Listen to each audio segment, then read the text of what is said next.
आज की इस क्लास में मैं आप सभी विद्यार्थियों का हार्दिक स्वागत करता हूं। विद्यार्थियों, आज हम इस क्लास में भारत के संवैधानिक विकास के ऊपर विस्तार से अध्ययन करेंगे। यानी भारत के अंतर्गत आज जो हम प्रशासन व्यवस्था का जो सिस्टम है, जो व्यवस्था देख रहे हैं, ये आने से पहले भारत के अंतर्गत ब्रिटिश सरकार ने ऐसे कौन कौन से अधिनियम लेकर के आई थी जिसके तहत भारत के अंतर्गत प्रशासनिक व्यवस्था की नींव पड़ी थी। तो हम सबसे पहले शुरू करते हैं 1773 के रेगुलेटिंग एक्ट से। यानी भारत के अंदर सबसे पहले यदि हम शासन अधिनियम की बात करें तो शासन की दिशा में सबसे पहले 1773 का रेगुलेटिंग एक्ट अधिनियम आया था। अब देखो, इस अधिनियम की प्रमुख विशेषताएं क्या थी, यानी कौन कौन से प्रावधान इस अधिनियम के अंतर्गत शामिल किए गए थे। तो इस अधिनियम के तहत ईस्ट इंडिया कंपनी को 20 वर्ष के व्यापारिक एकाधिकार प्राप्त हुआ। यानी इस अधिनियम के तहत ईस्ट इंडिया कंपनी को 20 साल के लिए व्यापार करने की छूट मिली। दूसरी इसकी विशेषता थी, बंगाल के गवर्नर को गवर्नर जनरल कहा जाने लगा। यानी पहले क्या था, गवर्नर नाम था और अब जनरल नाम और जोड़ दिया गया। तो बंगाल के गवर्नर को गवर्नर जनरल कहा जाने लगा। बंगाल का पहला गवर्नर रॉबर्ट क्लाइव था। बंगाल का पहला गवर्नर कौन था? Robert Clive. बंगाल का अंतिम गवर्नर, या हम कहते हैं कि फर्स्ट गवर्नर जनरल कौन थे? तो वो थे वारेन हेस्टिंग्स। इसी अधिनियम के तहत बंगाल के कलकत्ता में सर्वोच्च न्यायालय की स्थापना की गई। अब देखो, एक ये सबसे महत्वपूर्ण विषय थी किसकी कि सर्वोच्च न्यायालय की स्थापना है वो कौन से रेगुलेटिंग एक्ट के तहत हुई थी। तो 1773 के रेगुलेटिंग एक्ट के तहत भारत के अंतर्गत सर्वप्रथम कलकत्ता में सर्वोच्च न्यायालय की स्थापना की गई थी। देखो विद्यार्थियों, हम कह सकते हैं कि यदि हम न्यायिक क्षेत्र में देखें तो हमें जो न्याय व्यवस्था है उससे हमें ब्रिटिश सरकार ने अवगत कराया था। यानी पहले क्या था कि जैसे राजा है वो न्याय करते थे, और जैसे मुगल काल में काजी वगैरह वो न्याय करते थे। लेकिन जो ब्रिटिश शासन ने हमें न्याय प्रणाली से अवगत कराया था। तो सबसे पहले भारत में न्यायालय की स्थापना कहाँ हुई थी?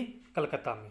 तो कलकत्ता में इसी एक्ट के तहत 1773 के रेगुलेटिंग एक्ट के तहत सर्वोच्च न्यायालय की स्थापना हुई। उस सर्वोच्च न्यायालय में एक मुख्य न्यायाधीश थे और 3 अन्य न्यायाधीश थे। और पहले न्यायाधीश थे इसमें लॉर्ड एलिजा इम्पे। ये पहला सर्वोच्च न्यायालय का मुख्य न्यायाधीश था जिसकी स्थापना 1773 के अंतर्गत रेगुलेटिंग एक्ट के तहत हुई थी। तो देखो, इसकी प्रमुख विशेषताएं कौन कौन सी हैं? ईस्ट इंडिया कंपनी को 20 वर्ष का इसमें एकाधिकार प्राप्त हुआ। बंगाल के गवर्नर को गवर्नर जनरल कहा जाने लगा, और बंगाल का जो फर्स्ट गवर्नर है वो रॉबर्ट क्लाइव था। अंतिम गवर्नर और first governor general Warren Hastings था। और इस अधिनियम की जो प्रमुख विशेषता है वो है सर्वोच्च न्यायालय की स्थापना होना, जिसके अंतर्गत एक मुख्य न्यायाधीश और 3 अन्य न्यायाधीश थे। पहला न्यायाधीश था लॉर्ड एलिजा इम्पे। अब उसके बाद में आता है 1784 का पीट्स इंडिया एक्ट।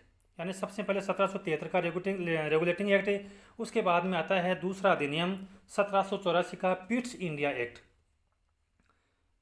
इस ईस्ट इंडिया कंपनी ने एक बोर्ड ऑफ कंट्रोल की स्थापना की। देखो, एक तो क्या विशेषता है इसकी, इस अधिनियम के तहत 1784 के पिट्स इंडिया एक्ट अधिनियम के तहत ईस्ट इंडिया कंपनी ने एक बोर्ड ऑफ कंट्रोल की स्थापना की, जिसमें सदस्यों की संख्या कितनी थी? 6 थी। तो बोर्ड ऑफ कंट्रोल की स्थापना होना और सदस्यों की संख्या 6। ये ब्रिटिश संसद के सदस्य थे। इसमें यदि गवर्नर कोई निर्णय गलत दिया है तो ये सदस्य दल पर पाबंदी लगा सकते थे। ईस्ट इंडिया कंपनी से व्यापार और प्रशासन को अलग अलग किया। यानी इस अधिनियम के द्वारा ईस्ट इंडिया कंपनी से व्यापार और प्रशासन, यानी जो सिस्टम है वो अलग किया गया, और जो व्यापार है उसको अलग किया गया। दोनों को अलग किया, पहले एक ही था। दूसरी था इसकी विशेषता, कार्यपालिका और न्यायपालिका को एक दूसरे से अलग किया गया। यानी कार्यपालिका और न्यायपालिका को अलग अलग किया गया। 1785 में एडमंड बर्ड द्वारा ब्रिटिश संसद में वारेन हेस्टिंग्स पर महाभियोग लगाया गया। तो देखो, ये थी इसकी प्रमुख विशेषता किसकी? 1784 के पिट्स इंडिया एक्ट की। एक तो बोर्ड ऑफ कंट्रोल की स्थापना की गई जिसमें 6 सदस्य थे, और इसमें से ब्रिटिश संसद है उसके भी ये सारे की कौन थे? ये सारे ब्रिटिश संसद के सदस्य थे। यदि कोई गवर्नर को निर्णय गलत देता है तो ये जो सदस्य हैं ये उस पर पाबंदी लगा सकते थे। कौन से? ये जो कंट्रोल की स्थापना हुई जिसमें 6 सदस्य थे, और ये सदस्य कौन थे? ब्रिटिश संसद के थे। यदि गवर्नर को डिसीजन गलत देता है तो उसके ऊपर वो पाबंदी लगा सकते थे। इसके अलावा इस एक्ट के तहत व्यापार और प्रशासन को दोनों को अलग अलग किया गया, कार्यपालिका और न्यायपालिका को अलग अलग किया गया। और 1785 में एडमंड बर्ड द्वारा ब्रिटिश संसद में वारेन हेस्टिंग्स पर महाभियोग लगाया गया। तो ये थी प्रमुख इसकी विशेषताएं। फिर देखो अगला आता है 1793 का चार्टर अधिनियम, 1773 का रेगुलेटिंग एक्ट, 1784 का पिट्स इंडिया एक्ट, और उसके बाद में आता है 1793 का चार्टर अधिनियम। इस अधिनियम के तहत ईस्ट इंडिया कंपनी की व्यापारिक एकाधिकार 20 वर्ष के लिए और बढ़ा दिया गया। उसके बाद में 1793 से ब्रिटिश अफसरों के वेतन भारतीय राजस्व से ही दिए जाने की व्यवस्था भी इस एक्ट के तहत ही किया गया, कि जो ब्रिटिश अफसर हैं, जो अधिकारी हैं, उनके वेतन की जो व्यवस्था है वो भारतीय राजस्व से, यानी भारत की जो इनकम है, जो सोर्स है, उससे उनको वेतन दिया जाएगा। 21 अप्रैल 1793 को नागरिक सेवा की स्थापना की गई, यानी जैसे आज हम कहते हैं जिसको IAS या जिसको प्रशासनिक सेवा कहते हैं, इसकी स्थापना भारत में सबसे पहले 1793 के चार्टर अधिनियम के द्वारा हुई थी। 21 अप्रैल 1793 को नागरिक सेवा की स्थापना शुरू की गई। प्रश्न बन सकता है कि भारत में नागरिक सेवा की स्थापना ना वो कौन से अधिनियम के तहत शुरू की गई थी? तो वो की गई थी 1793 के चार्टर एक्ट अधिनियम के तहत। तो देखो इसकी प्रमुख विशेषताएं कौन सी है? ईस्ट इंडिया कंपनी के जो व्यापारिक एकाधिकार है उसको 20 वर्ष के लिए और बढ़ा दिया गया। जो ब्रिटिश जो अधिकारी हैं उनके वेतन की जो व्यवस्था है वो भारतीय राजस्व से की गई, और जो ICS है, नागरिक सेवा है, इसकी स्थापना है वो इस एक्ट के तहत की गई थी। अब हम आगे पढ़ते हैं 1813 का चार्टर अधिनियम। भारत में ईसाई मिशनरियों का आगमन हुआ इस एक्ट के तहत। 1 लाख रुपए प्रति वर्ष भारतीय शिक्षा विकास के लिए निर्धारित किए गए, यानी जो भारतीय शिक्षा के विकास के लिए 1 लाख रुपए प्रति वर्ष निर्धारित किए गए। ईस्ट इंडिया कंपनी के व्यापारिक एकाधिकार को समाप्त कर दिया गया। अब देखो ईस्ट इंडिया कंपनी का जो व्यापारिक एकाधिकार है जिसको पहले बढ़ा दिया गया था 20 वर्ष के लिए, और कौन से अधिनियम में? इस जो हमने पिछला अधिनियम पढ़ा था 1793 का चार्टर एक्ट, उसके तहत। और अब इसके तहत इसको समाप्त कर दिया, यानी व्यापारिक जो ईस्ट इंडिया कंपनी का जो व्यापारिक एकाधिकार था उसको समाप्त कर दिया गया। केवल 2 अधिकारों को छोड़ करके। कौन सा? एक तो चाय का व्यापार और चीन के साथ व्यापार। तो देखो केवल दो क्षेत्रों को छोड़ करके, चाय और चीनी,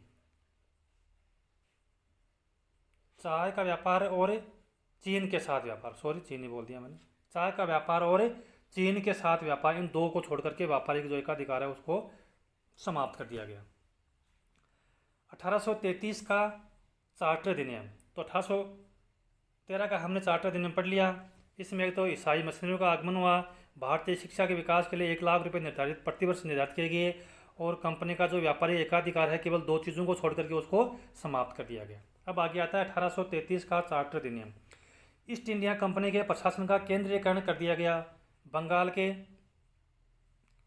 देखो ईस्ट इंडिया कंपनी के प्रशासन का केंद्रीयकरण कर दिया गया। अब देखो केंद्रीयकरण का मतलब क्या होता है? केंद्रीयकरण का मतलब होता है कि जब शासन की सत्ता ना केवल एक जगह से संचालित हो तो वो तो होता है केंद्रीयकरण, और यदि शासन का संचालन यदि कई जगहों से होता है तो वो होता है विकेंद्रीकरण। तो इसका मतलब ईस्ट इंडिया कंपनी के प्रशासन का केंद्रीकरण कर दिया गया, यानी अब केवल ईस्ट इंडिया कंपनी के माध्यम से ही देश में शासन होगा। केवल एक ही सत्ता के अंतर्गत, एक ही संस्था के अंतर्गत सारी शक्ति है वो एकत्रित कर दी गई। बंगाल के गवर्नर जनरल को भारत का गवर्नर जनरल कहा जाने लगा। भारत का पहला governor general Lord William Bentinck. और देखो भारत का पहला गवर्नर जनरल कौन था? Lord William Bentinck. और देखो लॉर्ड विलियम बेंटिक ने क्या किया था? 1829 के अंतर्गत भारत में सती प्रथा का अंत किया गया था। भारत में सती प्रथा का अंत किसने किया था? लॉर्ड विलियम बेंटिक ने। कब किया? 1829 में। तो ये था 1833 का चार्टर अधिनियम। क्या था इसमें? ईस्ट इंडिया कंपनी के प्रशासन का केंद्रीकरण कर दिया गया। बंगाल के गवर्नर जनरल को भारत का गवर्नर जनरल कहा जाने लगा, और भारत का जो पहला गवर्नर जनरल है वो लॉर्ड विलियम बेंटिंग था। लॉर्ड विलियम बेंटिंग ने क्या किया था, 1829 के अंतर्गत सती प्रथा का अंत किया था। अब हम आगे बढ़ते हैं, ये थोड़ा सा और रह गया। इसी अधिनियम के तहत अंग्रेज़ों को आधिकारिक भाषा बनाया गया, अंग्रेजी को आधिकारिक भाषा बनाया गया। यानी इस अधिनियम के तहत कौन सा 1833 का जो चार्टर अधिनियम है, इस अधिनियम के तहत अंग्रेजी को आधिकारिक भाषा बनाया गया। यानी पहले भारत की भाषा हिंदी नहीं थी, अंग्रेजी थी। भारत में हिंदी को राजभाषा 14 सितंबर 1949 को घोषित किया गया था। यानी जो 1833 का जो चार्टर अधिनियम है उसके तहत अंग्रेजी को आधिकारिक भाषा बनाया गया और भारत में जो हिंदी भाषा है उसको 14 सितंबर 1949 को घोषित किया गया था। 14 सितंबर को हम राष्ट्रीय हिंदी दिवस भी मनाते हैं। ईस्ट इंडिया कंपनी के सभी एकाधिकार इसमें समाप्त कर दी गई। जो हमने पहले जो पिछला अधिनियम पढ़ा उसके अंतर्गत केवल 2 क्षेत्रों को छोड़ करके बाकी सारे अधिकार ईस्ट इंडिया कंपनी के समाप्त कर दिए गए थे। अब जो दो चीज़ें थी ना, केवल 2 क्षेत्र थे, उनको भी इसमें समाप्त कर दिया गया। तो इसे सभी एकाधिकार इसके समाप्त कर दिए गए। अब इसके आगे आता है 1853 का चार्टर अधिनियम। अब देखो 1853 के चार्टर अधिनियम में क्या था। इसमें देखो ये जो 1853 चार्टर अधिनियम था, इसमें 6 board of director east India company से निलंबित किए गए। यानी उसको बाहर कर दिया गया, निकाल दिया गया 6 बोर्ड ऑफ डायरेक्टरों को। इनकी जो संख्या थी उसको घटाकर भी कितना कर दिया गया, 19 कर दिया गया। 1853 से नागरिक सेवाओं के लिखित परीक्षाओं की शुरुआत हुई थी। जो पिछले जो अधिनियम ने हमने बताया था कि जो ICS भारतीय नागरिक सेवा की शुरुआत की गई थी, तो इसके अंतर्गत अब सबसे पहले लिखित परीक्षा की भी शुरुआत की गई। कौन से 1853 के चार्टर अधिनियम के द्वारा। और ये जो ICS की परीक्षा थी वो कहाँ होनी थी, लंदन के अंतर्गत। अब देखो ये अंग्रेजों की बहुत बड़ी चाल थी ताकि ICS की जो परीक्षा है उसके अंतर्गत जो भारतीय हैं उनका चयन कम से कम हो। क्यों? क्योंकि इंग्लैंड जाकर के एग्ज़ाम देना एक बहुत ही कठिन काम था उस समय। लेकिन भारत में पहली बार 1923 में लॉर्ड रेडिंग्स वायसराय के समेत दिल्ली तथा इलाहाबाद में परीक्षा का भी आयोजन हुआ। कब? देखो 1923 में। ICS परीक्षा उत्तीर्ण करने वाले प्रथम भारतीय कौन थे? सुरेंद्र नाथ बनर्जी। तो ICS का मतलब भारतीय प्रशासनिक सेवा। तो भारतीय प्रशासनिक सेवा की जो लिखित परीक्षा है वो शुरुआत की गई 1853 से। उसके बाद में यह परीक्षा लंदन में हुई। उसके बाद में भारत में भी यह परीक्षा होने शुरू हुई दिल्ली और इलाहाबाद में।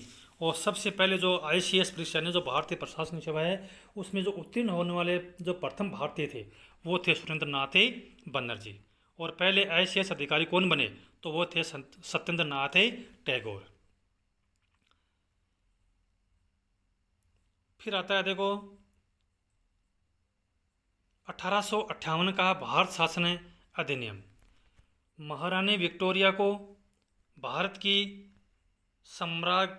सम्राज्ञी घोषित किया गया। 1858 के जो भारत शासन अधिनियम है उसके तहत महारानी विक्टोरिया को भारत की सम्राज्ञी घोषित किया गया। ईस्ट इंडिया कंपनी को बंद कर दिया गया। अब देखो एक महत्वपूर्ण बात जो हमें याद रखनी है, जो 1858 का जो भारत शासन अधिनियम है इसके अंतर्गत जो ईस्ट इंडिया कंपनी थी उसको पूरी तरह से बंद ही कर दिया गया। सभी बोर्ड ऑफ डायरेक्टर निलंबित किए गए।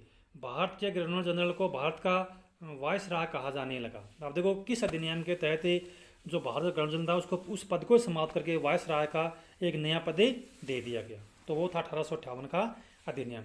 फर्स्ट वायसराय कौन बने थे? Lord Canning. यानी भारत के प्रथम वायसराय कौन बने थे? तो वो थे लॉर्ड कैनिंग। भारत के राज्य सचिव का एक नया पद है ना वो बनाया गया। इस अधिनियम के तहत 1858 का जो अधिनियम था उसके अंतर्गत भारत का जो राज्य सचिव का पद है वो नया सर्जित किया गया। इलाहाबाद के लॉर्ड मिंटो पार्क में ये सारी घोषणाएं पब्लिसिटी की गई। पब्लिक मतलब इसको प्रकाशित किया गया। कब? 1 नवंबर 1858 ईस्वी को। तो ये तो था 1858 का अधिनियम। उसके बाद में आता है 1861 का भारतीय परिषद अधिनियम। अब देखो ये क्या था, 1860 में इस बिल में नैन्सी विलियन के द्वारा भारत का बजट पेश किया गया। इस बजट के द्वारा इनकम टैक्स की स्थापना हुई। किसी व्यक्ति की आय 500 रुपये से ज़्यादा हो तो उसे टैक्स देना पड़ेगा। कब?